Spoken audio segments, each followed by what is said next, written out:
Lalu apa yang didapat dari gelar perkara khusus kasus laporan dugaan ijazah palsu Presiden ke-7 Joko Widodo? Apakah proses ini memperjelas bukti tudingan yang dimiliki Roy Suryo CS atau justru sebaliknya? Dan bagaimana gelar perkara khusus akan mempengaruhi kelanjutan penanganan perkara? Kita ulas sore ini dengan tersangka kasus tudingan ijazah palsu Jokowi, Roy Suryo, dan ada juga pengacara Pak Jokowi, Rifai Kusumanegara di studio. Selamat sore semuanya. Sore Mbak semuanya. Ada juga Guru Besar Fakultas Hukum Universitas Jenderal Sudirman Purwokerto, Hipnu Nugroho. Prof. Hipnu, selamat petang. Selamat petang, Mbak. Selamat petang, Mas Rudi. Ya, saya ke Mas Roy dulu ya. Mas Roy, gelar perkara khususnya dikabulin, ijazahnya juga ditunjukin akhirnya. Anda mendapatkan fakta yang menguatkan tudingan Anda atau justru melemahkan? Sangat menguatkan. Karena makin banyak kebohongan yang terbongkar. Biar Pak Rifai ketawa dulu. Ya. Yang pertama adalah kebohongan Jokowi. Ya, ketika dia ditanya, Anda melaporkan apa? Oh, saya nggak melaporkan apa, yang saya laporkan cuma peristiwa. Kemarin selain yang disebut-sebut so-called itu ijazah, yang maunya itu disebut ijazah, itu kita juga ditunjukkan juga LP, laporan polisi. Dan ternyata laporan polisi semenjak Jokowi tanggal 30 April itu udah jelas ada 6 pasal. Jadi selama ini terima kasih Pak Polisi yang kemudian bukan dari kami pasal 32-36 itu terbukti pasal itu dari Jokowi. Jadi sangat jahatnya dia menuduh dengan pasal 32-35. Kemudian yang paling penting adalah apa? Ditunjukkan, betul. Ditunjukkan tuh ya kayak dulu ketika misalnya ada keluarganya Jokowi waktu itu bahwa ini adiknya Iriana waktu itu bahwa ya hanya ditunjukkan gitu saja. Jadi kami itu jangankan memeriksa ya. Jadi ingat ya, bukan diperiksa. Kami hanya disuruh melihat. Karena untuk megang saja nggak boleh. Karena misalnya untuk melihat kertasnya ya, kita ngintip kertasnya itu benar nggak, kertas tebal atau enggak itu nggak bisa. Jadi itu tetap ada di dalam map dan kemudian dari situ saja. Tapi saya dan Dr. Ismon sudah punya satu kesimpulan bahwa itu tetap 99,9% palsu. Oke, sebentar. Kalau Pak Rifai gimana? 99,99% palsu udah ditunjukin. Oke, saya komentarin dulu tentang LP ya. Jadi ini isu yang baru dibangun Mas Suryo nih. Jadi publik bisa mengikuti media sejak awal kami sudah menyatakan laporan kami adalah 310, 311, 32 dan 35 ITE. Jadi ini sesuatu yang sudah kita jelaskan berkali-kali, semua orang tahu, lalu sekarang dibangun isu baru seolah-olah kami tidak pernah menyatakan itu. Silakan dicek di media. Ya, jadi kalau soal laporan clear, memang 32, 35 kami laporkan. Kenapa? Karena Pak Jokowi sendiri terheran-heran ada sekelompok orang melakukan atraksi IT, lalu menyatakan ijazah yang diyakininya asli menjadi palsu. Ini kan perlu dipertanggungjawabkan penggunaan IT ini. Gitu ya. Sesuatu yang asli menjadi palsu ini kan hebat sekali. Karena kita yakin kemajuan teknologi harusnya tidak untuk memutarbalikkan kebenaran. Karena itu kita minta diuji, diperiksa oleh penyidik. Dan pasalnya ada di 32 dan 35. Jadi ini sesuatu yang hanya isu baru yang dibangun. Kedua soal ijazah, kembali lagi. Sebenarnya kami sudah menduga ya, ditunjukkan pun pasti ribut lah gitu. Jadi nggak ada manfaatnya juga. Cuma kemarin karena Pak Direskrim mengambil kebijakan untuk menunjukkan ya kita oke-oke aja. Karena kita nggak takut kok. Sudah diperiksa lapor juga itu barang asli ya. Dan yang menarik satu, minggu lalu Mas Suryo di tempat ini juga menyatakan bahwa ijazah itu harus ada watermark dan emboss. Nyatanya barang itu ada. Jelas terlihat ya. Nggak bisa dilihat. Ada. Nah itu kembali lagi semua orang melihat itu kok. Kemarin semua yang keluar dari ruang gelap juga diwawancara mereka melihat itu. Nah sekarang disangkal oleh beliau. Kembali lagi, jadi sebenarnya kita niatnya baik menunjukkan, tapi kembali lagi kalau itikadnya buruk, ini selalu diputar balik, dibangun isu baru. Sehingga kalau buat kami adalah sudah tidak perlu lama-lama lagi, ajukan ke sidang, lakukan persidangan, semua terbuka, publik bisa melihat gitu ya. Tapi berarti maksudnya gelar perkara khusus kemarin tidak menguntungkan dari kubu Pak Rifai? Buat kami sih nggak ada persoalan, karena juga yang dilempar bukan isu yang menarik. Contoh Mbak, tahu-tahu mengajukan 3 ahli. Ya, buat apa didengar? Ajukan saja, diperiksakan, sudah dikasih haknya oleh penyidik. Silakan didengar. Ini menerangkan. Lalu kedua, membawa-bawa perkara di Mabes, membawa-bawa LP yang nggak diterima. Itu kan bukan konteks yang dibahas di situ gitu ya. Nggak ada ahli yang berani. Saya tadi melihat apa yang disampaikan itu bukan persoalan, bahkan ini hanya sekedar melambat-lambat, menunda-nunda penyidikan soalnya minta gelar gitu ya. Sehingga kemarin pun juga saya bilang ya sudah, kita sudah mengarah semua, ijazah sudah tunjukkan. Cara paling baik adalah selesaikan agar ada kepastian hukum. Oke. Kalau gitu tapi ini dibilang menunda-nunda loh. Enggak menunda. Ini jelas bahwa dengan melihat kemarin ya, saya ini tukang potret tuh bukan hanya dari tahun ini saja ya. Sudah semenjak, ya ini saya tunjukkan aja lah. Nih ya, sudah sejak tahun 95. Saya itu juara 1 fotografer nasional pada saat itu untuk ini menterinya waktu itu masih Pak Yud Afe. Jadi saya bisa tahu foto itu asli dicetak dari kertas warna atau foto itu reprinting lagi, dicetak ulang. Meski hanya melihat saja. Oh iya, kalau itu kelihatan lah. Caranya apa? Kertas foto yang itu disebut pas foto itu terlalu kontras. Dan kalau untuk 40 tahun usianya, karena ini kan disebut ijazah ini konon kan, itu kan disebut ijazah ini kan ini bukan ijazah yang kemarin ya, ini yang diupload oleh si Dian Sandi, kemudian dikoreksi, dipalsukan lagi oleh Andi Aswan, ya. Tapi kira-kira fotonya saja itu sangat kontras kemarin. Foto yang sangat kontras itu tidak bisa dihasilkan dengan apalagi dengan kualitas sudah 40 tahun lebih. Foto dari coba lihat ijazah-ijazah yang lain, teman-teman yang lain, itu pasti sudah memudar karena kemis, karena kualitas kimia. Kalau foto yang tidak memudar, itu berarti cetakan baru. Itu satu. Yang kedua adalah juga tetap ada yang namanya garis ini. Ya, garis ini yang palsu juga ada nih yang diupload oleh Dian Sandi dan Andi Hasan Tuan. Ini garis ini nggak mungkin tuh sebuah ijazah asli. Karena itu adalah printing, reprinting, sekali lagi reprinting. Okay. Dan logo ini harusnya emas. Kalau orang UGM asli tahu logo ini harusnya warna emas, dan kalau sudah berusia di atas 10-15 tahun, lihat semua ijazah rata-rata kemudian blobor itu artinya koyak gitu ya, atau melebar. Ini enggak kemarin. Anda melihat ada kejanggalan di situ. Kalau gitu kita ke Prof Hipnu dulu, Prof Hipnu. Tapi sebenarnya ketika gelar perkara khusus itu dilakukan, kemudian ijazahnya ditunjukkan kepada tersangka dan juga kubu dari pengacara, maknanya apa? Seberapa signifikan ini untuk membantu kasus? Ya, gelar perkara itu kan sebetulnya untuk memastikan suatu perkara itu berjalan sesuai dengan koridor hukum. Memastikan bahwa bukti itu bernilai dalam suatu nanti pembuktian. Memastikan tentang lokus deliktinya. Memastikan tentang tempus deliktinya. Semua memastikan sebelum dibangun suatu persidangan. Kan gitu, Mbak. Oleh karena itu sebagai bentuk ijazah itu juga dipastikan ada. Itu yang dilakukan kalau dalam perspektif polisi yang nanti dalam penuntut umum itu memang perspektif beliau kan gitu kan, perspektif yang membuktikan nanti dalam suatu persidangan lah. Mas Roy juga perspektif yang berbeda. Ini suatu sampai kiamat tidak ketemu ini Mas, agak ketemu lah, ketemunya nanti di persidangan. Disitulah nanti sebagai bentuk persiapan apa yang dilakukan oleh Polda Metro yang kemudian melimpahkan pada penuntut umum itu mempunyai kualifikasi nilai atau tidak kan itu. Yang sementara ini pasti diyakini mempunyai nilai. Tapi apakah itu nanti betul atau tidak? Pembuktian di persidangan. Disitulah yang pasal 311, Mas Roy Suryo mau tidak mau harus diberikan kesempatan untuk membuktikan. Ijazah yang diberikan seperti apa? Karena ini berkait dengan alam fitnah. Kan itu loh. Fitnah itu berkait dengan sesuatu yang tidak betul. Yang tidak betulnya di mana? Mudah-mudahan nanti di dalam pembuktian itu ada suatu egaliter. Karena ini pembuktian forensik yang kita orang hukum tidak tahu. Forensik itu adalah ilmu pengetahuan untuk membantu membuktikan. Nah, disitulah nanti hakim harus melihat suatu luas tentang antara bukti satu, bukti yang lain, antara satu-satu dengan yang lain. Disitulah nanti suatu persidangan akan terlihat seperti yang kita harapkan.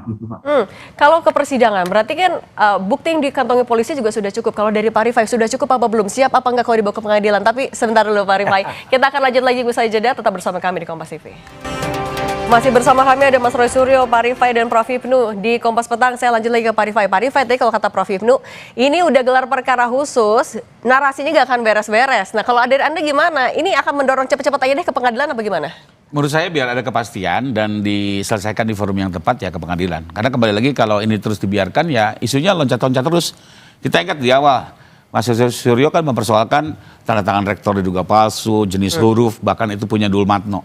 Sekarang isu ini udah hilang, berubah terus berganti-ganti. Kemarin isunya ada emboss, ya ada lagi apa namanya watermark, sudah ada, ternyata loncat lagi makin sekarang kan? Ketajaman foto gitu ya. Jadi Pak Roy seolah-olah ilmu segala apa ahli segalanya.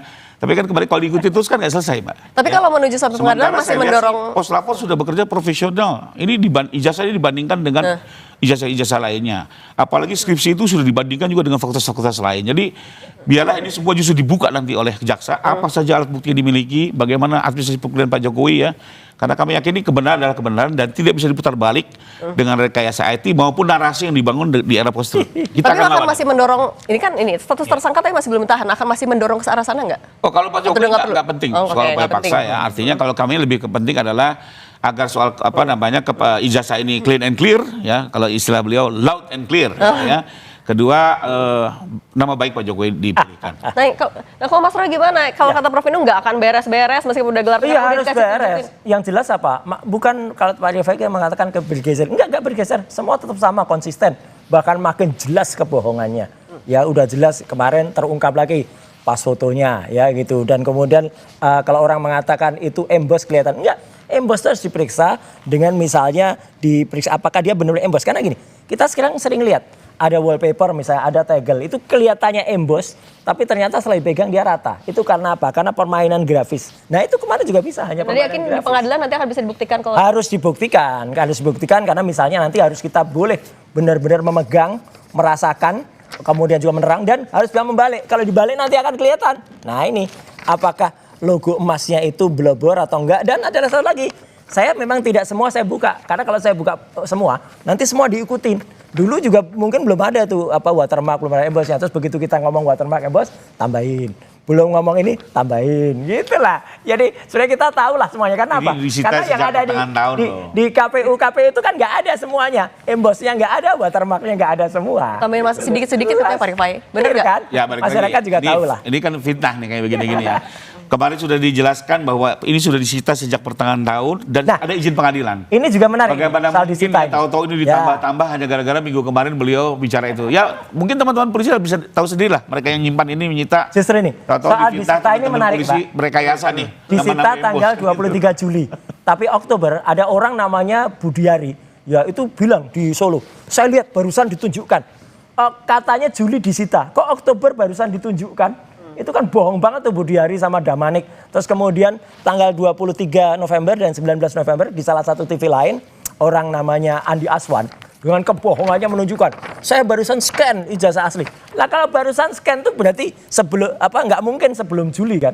Karena berarti apa? Kemarin saya tanya polisi, apakah dari tanggal 23 Juli itu segel dibuka dan diberikan kepada orang lain? Enggak. Nah berarti kalau tidak, berarti banyak orang berbohong juga. Jadi ini kan makin muncul kebohongan-kebohongan baru yang dan saya berterima kasih sekali terhadap Polda Metro Jaya, terhadap KIP dan semua, karena semua akan terbongkar dan semua akan dibongkar dan memang sebelum disidang nanti orang juga udah tahu kok ujungnya apa, karena ujungnya ijazahnya tetap palsu. Nah, kalau gitu Prof Hipnu, tapi menjelaskan tahapannya ketika sudah gelar perkara khusus menuju ke persidangan, seberapa jauh lagi sebenarnya tahapannya? Apalagi yang masih harus dilakukan polisi sebelum nyampe persidangan?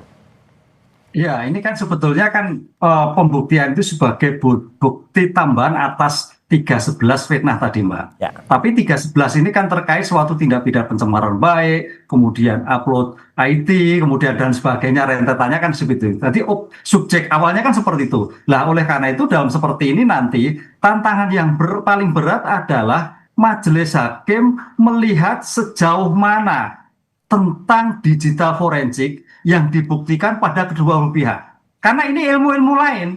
Hakim sarjana hukum, jaksa sarjana hukum, penuntut umum sarjana hukum. Sedangkan ini adalah ahli digital yang bisa mempercayakan. Maka dalam konteks hukum sebagai keterangan ahli forensik itu nanti keterangannya bebas. Bisa dipakai, bisa tidak oleh hakim. Sepanjang hakim melihat sebagai bentuk apa yang terjadi. Apalagi nanti dalam KUHA baru, nah ini yang menarik, adalah ada pengamatan hakim. Pengamatan hakim yang luas dari pembuktian yang awal sampai pembuktian sekarang diberikan keleluasaan. Kalau dulu kan petunjuk. Ya. Dengan demikian tantangan seperti ini akan melihat mana yang benar. Itulah nanti akan dilihat dalam konteks KUHA baru sebagai pengamatan hakim dari sejarah panjang proses pembuktian sampai di dalam proses pembuktian di persidangan yang menggunakan ahli forensik. Di situ tantangan yang paling cukup menjadikan perhatian kita. Sudah ada 22 ahli. Ya. Sudah ada 22 ahli. Nah, tapi kita ke Mas Roy dulu ya. Mas Roy, nah menuju ke pengadilan nantinya, apa yang Anda lakukan, apa yang Anda siapkan, pede enggak apa yang Anda tudingkan akan terbukti justru di pengadilan? Sangat pede, karena kemarin pun kita mengajak sudah 3 ahli. Ya kemarin ada ahli yang sangat profesional dan sangat pengalamannya, Prof. Tono Saksono. Ada satu ahli, Dr.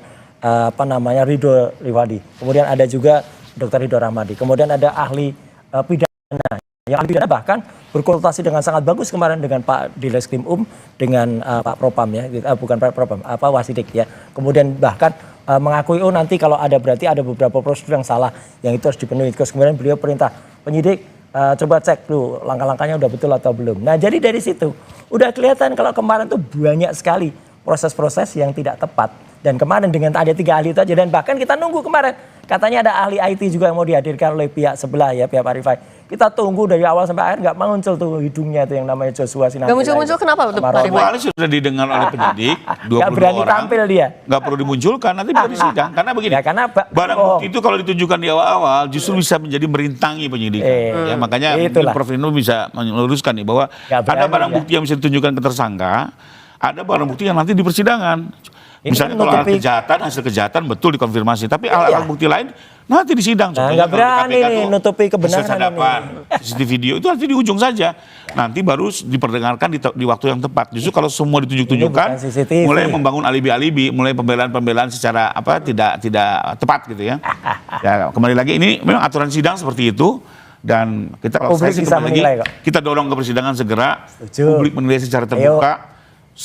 Ahli forensik akan membahas terkait dengan apakah rekayasa IT yang dilakukan oleh Bang Roy Suryo dan kawan-kawan ini benar adanya, apakah betul aplikasi itu bisa menyatakan ijazah Jokowi menjadi punya Nurtanto, itu kan harus dipertanggungjawabkan kan gitu kan. Ini menarik soalnya, ilmu baru nih. Harus rubah langsung. Sebenarnya Pak Nurtanto sendiri sudah didengar keterangannya, menyatakan itu bukan jasa saya gitu ya. Oke, tapi kalau melihat dari memang bukan di saya, tidak mendalui wajahnya, monggo nanti kita lihat ke sana. Tapi kalau melihat penyidikan sudah dilakukan sejauh ini, Anda meyakini proses yang dilakukan polisi akan bisa menguntungkan Anda juga? Membuktikan. Saya sudah lihat mereka sudah bekerja sangat profesional ya, dengan saksi di atas 100, bukti surat sampai dengan 700, ahli 22, menurut saya sudah cukup ya.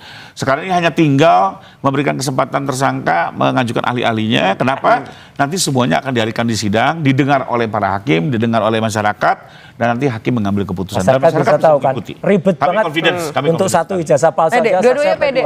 Mas Roy juga masih pede berarti ya? Sangat pede kalau memang benar ya, cukup satu ahli, satu bukti, satu barang, sudah. Ini kan sampai ratusan. Ini kan menunjukkan kalau mereka tuh nggak pede menghasilkan itu. Kalau nggak kan cukup. Ngapain harus ratusan? Dalam hukum minimal bukti. Melakukan apa ya? Melakukan penganiayaan justru, atau melakukan orang-orang justru harus menyerahkan orang-orang yang nggak salah ini. Kemudian harus disita ijazahnya, disita skripsinya. Ini kan orang satu ini kan memang bikin susah rakyat ya. Udahlah, udah jadi presiden bikin susah, udah pensiun aja bikin susah rakyat ini satu. Tapi berarti kalau penyidikan polisi juga Anda yakin akan bisa ya, makanya masyarakat harus mengawasi bagaimana polisi ini kemudian bertindak baik, dan ada komisi untuk percepatan reformasi kepolisian. Silakan Anda bekerja, tertibkan kalau memang langkah-langkahnya ada yang nggak benar. Satu lagi Mbak, kalau ada kepastian juga mungkin banyak pihak yang selama ini dikorbankan akan mendapat kepastian. Kita lihat UGM bagaimana diuyak-uyak. KPU juga diuyak-uyak. Oh enggak lah, itu semua benar. Ya kalau memang jujur nggak merasa diuyak. Mabes Polri diuyak-uyak gitu ya. Nah, UGM justru kasihan. Mudah-mudahan kalau ini clean and clear. Bias Natalis tersebut juga nama baiknya akan 3 hari lagi. Jadi kita dukung untuk harusnya bangga punya mesin AI, tapi mesin AI-nya malah dibredel. Oke, clean and clear biar persidangan ya nanti ya kita tunggu. Iya, kita tunggu itu ya. Oke, Pak Rifai Kusumanegara, Mas Roy Suryo, Prof. Hipnu Nugroho, terima kasih sudah berbagi bersama kami. Terima kasih, Sehat selalu semuanya ya. Terima kasih Pak Rifai, terima kasih Mbak Cindy.